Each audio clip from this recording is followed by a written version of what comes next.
Girl left me for a richer guy. The wedding apparently was a shoot show. This happened many years ago, but I have been wanting to tell this for a while. Back in the happy-go-lucky days of the late 1990s, I had a college girlfriend, Courtney, and like many a young man, I thought she was the one. That turned out very inaccurate. Courtney decided to start seeing someone else, Mike. However, she neglected to tell me about it and started seeing Mike while we were still a couple. I knew of him mostly that his dad was rich and he was destined to follow in Dad's footsteps and attend Harvard Law and work at a prestigious law firm. Which he ultimately did from what little I have heard over the years, but that is for another day. Upon graduation, all three of us were in the same year. Courtney and Mike decided to break the news to me that they were engaged. When I asked, very loudly, why, Courtney just shrugged and said she needed a husband with prospects, translation, money. And to add the cherry on top, the job that I was offered upon graduation announced there was corporate restructuring and the position had been eliminated. So, I did what any recent college graduate with whose job plans disappeared and whose girlfriend just ditched him for a richer guy. I joined the army. I thought I would do this army thing for a few years before figuring something out. But by the time I finished with OCS, Ranger School, and assigned to a regiment, it was September 2001. I am sure you can guess how busy those years became. A year later, as my first tour in Afghanistan was winding down, I received a DVD from Jamie, a college friend who also knew Courtney and Mike and was well aware of what happened between us. A note with the DVD said, "Please watch, you will love it." The DVD was their wedding.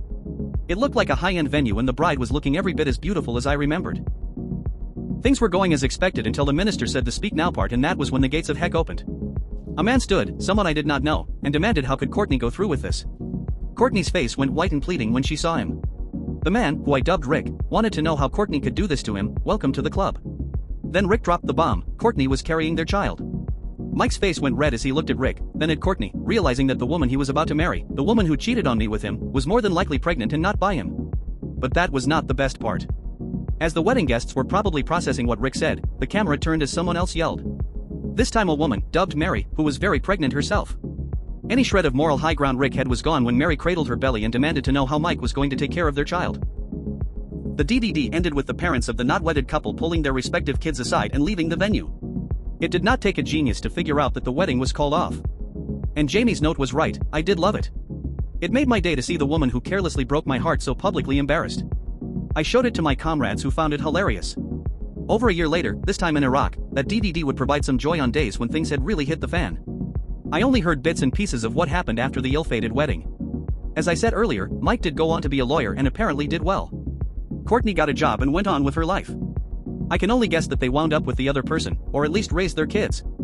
Beyond that, I know little and care even less. As for me, I stayed in the army. I would return to Afghanistan and Iraq more than once. I would serve in places I am still not allowed to discuss and deal with enemies who made Bin Laden look like Gandhi. But those are other stories.